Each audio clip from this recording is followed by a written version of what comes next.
جزیرۃ العرب کے سیاسی اور مذہبی حالات بیان کرنے کے بعد اب وہاں کے اجتماعی، اقتصادی اور اخلاقی حالات کا خاکہ مختصراً پیش کرتے ہیں۔ عرب آبادی مختلف طبقات میں بٹی ہوئی تھی۔ ہر طبقے کے حالات ایک دوسرے سے بہت زیادہ مختلف تھے۔ چنانچہ معزز طبقے میں مرد اور عورت کا تعلق خاصا ترقی یافتہ تھا۔ عورت کو بہت کچھ خود مختاری حاصل تھی، اس کی بات مانی جاتی تھی، اس کا اس قدر احترام اور حفاظت کی جاتی کہ اس کی خاطر تلواریں سونت لی جاتی تھی، خون ریزی ہو جاتی تھی۔ آدمی جب اپنی شجاعت اور بہادری پر بات کرنا چاہتا، اپنی تعریف کرنا چاہتا تو عموماً عورت ہی کو مخاطب کرتا۔ شجاعت اور سخاوت کی صفات کو ان کے درمیان بہت بڑا مقام حاصل تھا۔ اکثر اوقات ان میں صلح کے لیے عورت ہی بڑا کردار ادا کرتی تھی۔ وہ چاہتی تو قبائل کو صلح کے لیے جمع کر لیتی تھی اور چاہتی تو ان کے درمیان جنگ کی آگ بھڑکا دیتی۔ لیکن ان تمام باتوں کے باوجود خاندان کا سربراہ مرد ہی کو مانا جاتا تھا اور اس کی بات فیصلہ کن ہوتی تھی۔ اس طبقے میں مرد اور عورت کا تعلق عقد نکاح کے ذریعے ہوتا تھا۔ یہ نکاح عورت کے ولیوں کی نگرانی میں انجام پاتا تھا۔ عورت کو ان کی ولایت کے بغیر نکاح کا حق نہیں تھا۔ ایک طرف طبقہ اشراف یعنی معزز لوگوں کا یہ حال تھا تو دوسری طرف دوسرے طبقات میں مرد عورت کے اختلاط کی اور بھی کئی صورتیں تھیں، جنہیں بدکاری، بے حیائی، فحاشی اور زناکاری کے سوا کوئی اور نام نہیں دیا جا سکتا۔ زمانہ جاہلیت میں کسی حد کے بغیر متعدد بیویاں رکھنا ایک عام بات تھی۔ لوگ دو سگی بہنوں کو بھی بیک وقت اپنے نکاح میں رکھ لیتے تھے۔ باپ کے بیوی کو طلاق دینے کے بعد یا اس کے فوت ہونے پر بیٹا اپنی سوتیلی ماں سے بھی نکاح کر لیتا تھا۔ طلاق کا اختیار مرد کو حاصل تھا اور اس کی کوئی حد مقرر نہیں تھی۔ زناکاری تمام طبقات میں عروج پر تھی۔ کوئی طبقہ یا انسانوں کی کوئی قسم اس سے مستثنا نہ تھی۔ البتہ کچھ مرد اور کچھ عورتیں ایسے ضرور تھے جنہیں اپنی بڑائی کا احساس اس برائی کی کیچڑ میں لت پت ہونے سے باز رکھتا تھا۔ پھر آزاد عورتوں کا حال لونڈیوں کی نسبت اچھا تھا۔ اصل مصیبت لونڈیاں ہی تھیں۔ ایسا لگتا ہے جیسے ان جاہلوں کی اکثریت اس برائی کی طرف منسوب ہونے میں کوئی آر بھی محسوس نہیں کرتی تھی۔ جاہلیت میں باپ بیٹے کا تعلق بھی مختلف نوعیت کا تھا۔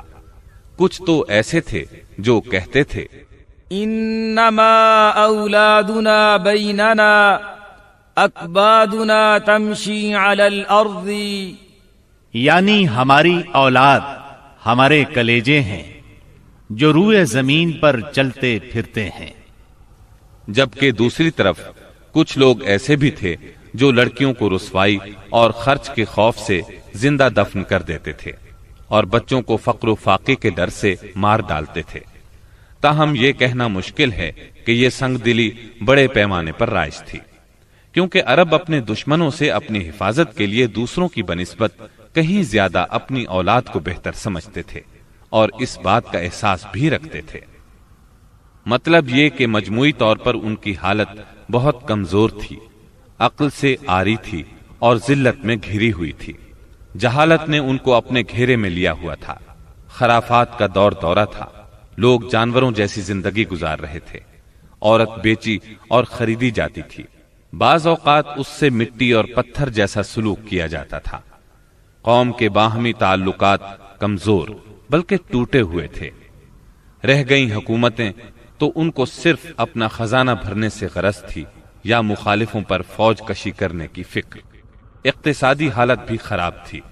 صرف تجارت ان کے نزدیک ضروریات زندگی حاصل کرنے کا سب سے اہم ذریعہ تھی، اور تجارت کے لیے امن و سلامتی کی فضا کا ہونا ضروری ہے، ورنہ تجارتی آمد و رفت نہیں ہو سکتی۔ جبکہ ان کا حال یہ تھا کہ سوائے حرمت والے مہینوں کے امن اور سلامتی کا کہیں وجود نہ تھا۔ یہی وجہ ہے کہ صرف حرمت والے مہینوں میں عرب کے مشہور بازار اکاز، ذی المجاز اور مجنہ لگتے تھے۔ جہاں تک صنعتوں کا معاملہ ہے تو عرب اس میدان میں ساری دنیا سے پیچھے تھے۔ کپڑے کی بنائی اور چمڑے کی دباغت وغیرہ کی شکل میں جو چند صنعتیں پائی بھی جاتی تھیں وہ زیادہ تر یمن، ہیرا اور شام سے ملے ہوئے علاقوں میں تھی۔ البتہ اندرون عرب گلہ بانی اور کھیتی باڑی کا کسی قدر رواج تھا۔ ساری عرب عورتیں سوت کاٹتی تھیں، لیکن مشکل یہ تھی کہ سارا مال و متاع ہمیشہ لڑائیوں کی زد میں رہتا تھا۔ غربت عام تھی، لوگ ضروری لباس تک سے محروم تھے۔ یہ بات تو مشہور ہے کہ اہل جاہلیت میں کمینی اور رذیل عادات پائی جاتی تھی، عقل کے خلاف باتوں کی بھرمار تھی، تاہم ان میں کچھ پسندیدہ اخلاق بھی تھے۔ ان اخلاق کو دیکھ کر انسان دنگ رہ جاتا تھا۔ نمبر 1، کرم و سخاوت۔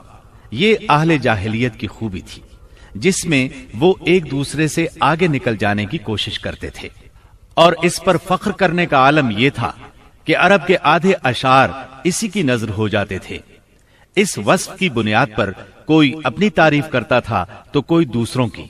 حالت یہ تھی کہ سخت سردی اور بھوک کی حالت میں بھی کوئی مہمان آ جاتا اور میزبان کے پاس اپنی سواری والی اونٹنی کے سوا کچھ نہ ہوتا، اور کنبے کی ضرورت پوری کرنے کا ذریعہ بھی صرف وہی سواری ہوتی تو اپنے مہمان کے لیے ذبح کر دیتا۔ یہ ان کے کرم ہی کا نتیجہ تھا کہ بڑی بڑی دیت اور مالی ذمہ داریاں اٹھا لیتے تھے، اور اس طرح انسانوں کو بربادی اور خون ریزی سے بچا کر دوسرے رئیسوں اور سرداروں کے مقابل فخر کرتے تھے۔ وہ جوا کھیلتے تھے۔ ان کا خیال تھا یہ بھی سخاوت کی ایک راہ ہے، کیونکہ انہیں جو نفع حاصل ہوتا یا نفع حاصل کرنے والوں کے حصے سے جو کچھ زائد بچ رہتا اس کو وہ مسکینوں کو دے دیتے تھے۔ اسی لیے قرآن پاک نے شراب اور جوئے کے نفع کا سرے سے انکار نہیں کیا، بلکہ سورہ بقرہ کی آیت 219 میں فرمایا وَإِثْمُهُمَا أَكْبَرُ مِن نَّفْعِهِمَا، یعنی ان دونوں کا گناہ ان کے نفع سے بڑھ کر ہے۔ نمبر 2، ایفائے عہد یعنی وعدے کا پورا کرنا۔ دور جاہلیت کے اخلاق فاضلہ میں سے ہے۔ عہد کو ان کے نزدیک دین کی حیثیت حاصل تھی، جس سے وہ ہر حال میں چمٹے رہتے تھے، اور اس راستے میں اپنی اولاد کا خون اور اپنے گھر بار کی تباہی بھی ہیج سمجھتے تھے۔ نمبر 3، خودداری اور عزت نفس۔ اس پر قائم رہنا اور ظلم و جبر برداشت نہ کرنا بھی جاہلیت کے معروف اخلاق میں سے تھا۔ اس کا نتیجہ یہ تھا کہ ان کی شجاعت اور غیرت حد سے بڑھی ہوئی تھی۔ وہ فوراً بھڑک اٹھتے تھے اور چھوٹی سے چھوٹی توہین آمیز بات پر تلوار اور نیزہ اٹھا لیتے تھے، اور نہایت خون ریز جنگ چھڑ جاتی اور انہیں اس راہ میں اپنی جان کی قطعاً پرواہ نہ رہتی تھی۔ نمبر 4، عزائم کی تکمیل۔ اہل جاہلیت میں ایک خاص بات یہ بھی تھی کہ جب وہ کسی کام کو فخر اور ناز کا ذریعہ سمجھ کر انجام دینے پر تل جاتے تو پھر کوئی رکاوٹ انہیں روک نہیں سکتی تھی۔ وہ اپنی جان پر کھیل کر اس کام کو انجام دے ڈالتے تھے۔ نمبر 5، حلم، بردباری اور سنجیدگی۔ یہ خوبی بھی ان کے نزدیک قابل تعریف تھی، لیکن چونکہ ان میں شجاعت حد سے بڑھ کر تھی، ہر وقت جنگ و جدل پر آمادہ رہتے تھے، اس لیے یہ عادت بہت کم پائی جاتی تھی۔ نمبر 6، بدوی سادگی، یعنی رہن سہن کی الجھنوں اور داؤ پیچ سے ناواقف تھے۔